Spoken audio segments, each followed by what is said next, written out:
स्वागत है आपका शिवम की गणित में। अगर आप ईएमआरएस टीजीटी पीजीटी की तैयारी कर रहे हैं तो आपके लिए कंप्यूटर की क्लासेस लेके आए, जिसका ये पार्ट 10 है। अगर आपने इससे के पहले पार्ट नहीं देखे हैं तो प्लेलिस्ट बनी है, आप लोग जाकर देख सकते हैं। तो चलिए क्वेश्चन देखते हैं। माइकल एंजेलो वायरस है, तो माइकल एंजेलो किसका वायरस है? तो माइको एंजेलो वायरस है एक कंप्यूटर वायरस। किसका वायरस है? ये कंप्यूटर वायरस है। चलिए अगला क्वेश्चन देखते हैं। सारे कंप्यूटर में लागू होती, तो सारे कंप्यूटर में कौन सी भाषा लागू होती है? तो सारे कंप्यूटर में लागू होती है मशीनी भाषा। कौन सी भाषा लागू होती है? मशीनी भाषा लागू होती है। चलिए अगला क्वेश्चन देखते हैं। एप्पल क्या है? तो एप्पल क्या है? तो एप्पल है इनमें से एक चौथी पीढ़ी का एक कंप्यूटर। एप्पल क्या है? चौथी पीढ़ी का एक कंप्यूटर। चलिए अगला क्वेश्चन देखते हैं। कौन सी भाभा परमाणु अनुसंधान केंद्र द्वारा विकसित सुपर कंप्यूटर परियोजना है? तो कौन सी भाभा परमाणु अनुसंधान केंद्र द्वारा विकसित सुपर कंप्यूटर परियोजना है? तो ये है, कौन सी है? तो ये है अनुपम। कौन सी है? ये अनुपम है। चलिए अगला क्वेश्चन देखते हैं। कौन मस्तिष्क की कार्य प्रणाली की नकल करने वाला सबसे तेज गति वाला कंप्यूटर होगा? तो मस्तिष्क की कार्य प्रणाली की नकल करने वाला सबसे तेज कंप्यूटर कौन बनने वाला है? तो ये बनने वाला है क्वांटम कंप्यूटर। कौन सा कंप्यूटर? क्वांटम कंप्यूटर बनने वाला है। चलिए अगला क्वेश्चन देखते हैं। एक लोकप्रिय विंडोइंग इन्वायरमेंट विंडोज 3 माइक्रोसॉफ्ट द्वारा निर्गत की गई।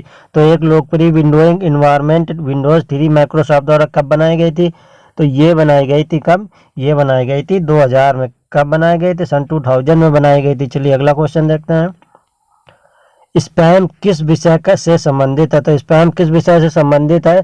तो स्पैम संबंधित है किससे? तो ये संबंधित है कंप्यूटर से। किससे संबंधित है? ये कंप्यूटर से संबंधित है। चलिए अगला क्वेश्चन देखते हैं। एक अनुमान के अनुसार विश्व की 70% आबादी जिस वर्ष तक नगरों में सिमट जाएगी वह है। तो एक अनुमान के अनुसार विश्व की 70% आबादी जिस वर्ष तक नगरों में सिमट जाएगी तो वह कौन सा वर्ष होगा? तो वो वर्ष होगा कौन सा? तो वो होगा सन 2050। कब तक? 2050 तक, 2050 तक। चलिए अगला क्वेश्चन देखते हैं। फाइल को अक्सर क्या कहते हैं? तो फाइल को अक्सर क्या कहते हैं? तो इनमें से फाइल को अक्सर क्या कहते हैं? तो फाइल को अक्सर कहते हैं, क्या कहते हैं? इसे कहते हैं डॉक्यूमेंट। क्या कहते हैं? डॉक्यूमेंट कहते हैं। चलिए अगला क्वेश्चन देखते हैं। परस्पर संबंधित रिकॉर्ड के समूह को क्या कहा जाता है? तो परस्पर संबंधित रिकॉर्ड के समूह को क्या कहा जाता है? तो इसे कहा जाता है क्या? डाटाबेस कहा जाता है। क्या कहा जाता है? डाटाबेस कहा जाता है। चलिए अगला क्वेश्चन देखते हैं। नए स्लाइड के लिए कीबोर्ड शॉर्टकट क्या? तो नए स्लाइड चुनने के लिए कीबोर्ड में कौन कौन से शॉर्टकट दबाते हैं? तो इसके लिए दबाते हैं Ctrl+N। कौन सी कीबोर्ड दबाते हैं? Ctrl+N दबाते हैं। चलिए अगला क्वेश्चन देखते हैं।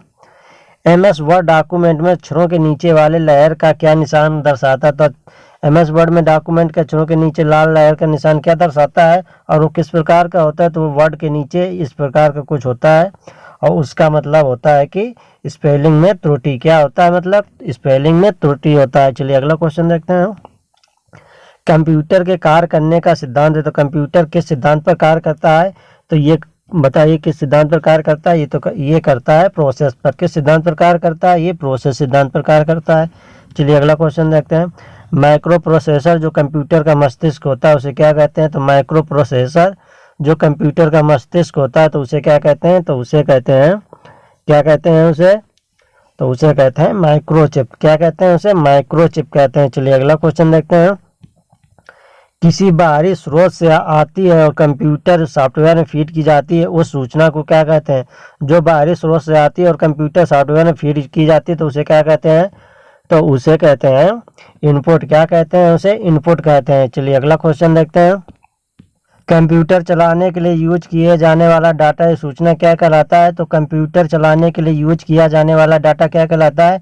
तो वो कहलाता है इनमें से कोई नहीं। ऑप्शन डी, इनमें से कोई नहीं। चलिए अगला क्वेश्चन देखते हैं। प्रिंट के लिए कौन सा मेन्यू सिलेक्ट किया जाता है? तो प्रिंट के लिए कौन सा मेन्यू सिलेक्ट किया जाता है? तो सिलेक्ट किया जाता है फाइल। कौन सा मेन्यू? फाइल सिलेक्ट किया जाता है। चलिए अगला क्वेश्चन देखते हैं। प्रयोक्ता दस्तावेज को जो नाम देते हैं उसे क्या कहते हैं? तो प्रयोक्ता दस्तावेज को जो नाम देते हैं तो उसे क्या कहते हैं? तो उसे कहते हैं फाइल नाम। क्या कहते हैं उसे? फाइल नाम कहते हैं। चलिए अगला क्वेश्चन देखते हैं। कट, कॉपी और पेस्ट करने के लिए कौन सा मेन्यू सिलेक्ट किया जाता है? तो कट, कॉपी और पेस्ट करने के लिए कौन सा मेन्यू सिलेक्ट किया जाता है? तो ये सिलेक्ट किया जाता है। एडिट कौन सा मेन्यू सिलेक्ट किया जाता है? एडिट सिलेक्ट किया जाता है। चलिए अगला क्वेश्चन देखते हैं।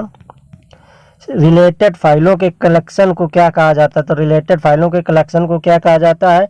तो उसे कहा जाता है डाटाबेस। क्या कहा जाता है? डाटाबेस कहा जाता है। चलिए अगला क्वेश्चन देखते हैं। विद्यमान डॉक्यूमेंट को परिवर्तित करना डॉक्यूमेंट की को क्या कहलाता है? तो विद्यमान डॉक्यूमेंट को परिवर्तित करना डॉक्यूमेंट क्या कहलाता है? तो वो कहलाता है एडिटिंग। क्या कहलाता है? एडिटिंग कहलाता है। चलिए अगला क्वेश्चन देखते हैं। समग्र डॉक्यूमेंट सिलेक्ट करने के लिए निम्नलिखित में से किसे प्रयोग किया जाता है? तो समग्र डॉक्यूमेंट सिलेक्ट करने के लिए निम्नलिखित में से किसका प्रयोग किया जाता है? तो ये प्रयोग किया जाता है Ctrl+A का। किसका? Ctrl+A का किया जाता है। चलिए अगला क्वेश्चन देखते हैं। MS एक्सेल में चार्ट बनाने के लिए कौन सा विकल्प सही है? तो MS एक्सेल में चार्ट बनाने के लिए सबसे पहले क्या चूज करेंगे? तो सबसे पहले चूज करेंगे इंसर्ट मेन्यू, इसके बाद चार्ट। सबसे पहले इंसर्ट मेन्यू फिर चार्ट। चलिए अगला क्वेश्चन देखते हैं। किस कमांड की सहायता से हम किसी दस्तावेज को बचा सकते हैं? तो किस कमांड की सहायता से हम किसी दस्तावेज को बचा सकते हैं? तो ये से बचा सकते हैं Ctrl+S से। किससे? Ctrl+S से बचा सकते हैं। चलिए अगला क्वेश्चन देखते हैं। शब्द संसाधन में डॉक्यूमेंट के भीतर टेक्स्ट को एक स्थान से दूसरे स्थान पर ले जाने को क्या कहते हैं? तो शब्द संसाधन में डॉक्यूमेंट के भीतर टेक्स्ट को एक स्थान से दूसरे स्थान पर ले जाने को क्या कहते हैं? तो इसे कहते हैं कट एवं पेस्ट। क्या कहते हैं? कट एवं पेस्ट कहते हैं। चलिए अगला क्वेश्चन देखते हैं। स्प्रेडशीट में डाटा कैसे ऑर्गेनाइज होता है? तो स्प्रेडशीट में डाटा कैसे ऑर्गेनाइज होता है? तो ये ऑर्गेनाइज होता है रोज एंड कॉलम्स में। कैसे? रोज एंड कॉलम्स में। चलिए अगला क्वेश्चन देखते हैं। टेक्स्ट आधारित डॉक्यूमेंट तैयार करने वाले सॉफ्टवेयर को क्या कहते हैं? तो टेक्स्ट आधारित डॉक्यूमेंट तैयार करने वाले सॉफ्टवेयर को क्या कहते हैं? तो इसे कहते हैं वर्ड प्रोसेसर। क्या कहते हैं इसे? वर्ड प्रोसेसर कहते हैं। चलिए अगला क्वेश्चन देखते हैं। स्प्रेडशीट प्रोग्राम में किसके संबंध वर्कशीट और डॉक्यूमेंट होते हैं? तो स्प्रेडशीट प्रोग्राम में किसके संबंध वर्कशीट और डॉक्यूमेंट होते हैं? तो ये होते हैं वर्कबुक में। किसमें? वर्कबुक में होते हैं। चलिए अगला क्वेश्चन देखते हैं। सारे वर्ल्ड डॉक्यूमेंट का डिफ़ॉल्ट फाइल एक्सटेंशन क्या है? तो सारे वर्ल्ड डॉक्यूमेंट का डिफ़ॉल्ट एक्सटेंशन क्या है? तो इसका एक्सटेंशन है DOC डॉक। क्या है? DOC डॉक है। चलिए अगला के क्वेश्चन देखते हैं। किसी कॉलम में टेक्स्ट प्रायः कौन सा अलाइन होते हैं? तो किसी कॉलम में टेक्स्ट मेरे प्रायः कैसे अलाइन होते हैं? तो वो अलाइन होते हैं लेफ्ट से। किससे? लेफ्ट से अलाइन होते हैं। तो आपको वीडियो कैसी लगी? वीडियो अच्छी लगी तो वीडियो को लाइक करें और ऐसे क्वेश्चन देखने के लिए चैनल को सब्सक्राइब करें।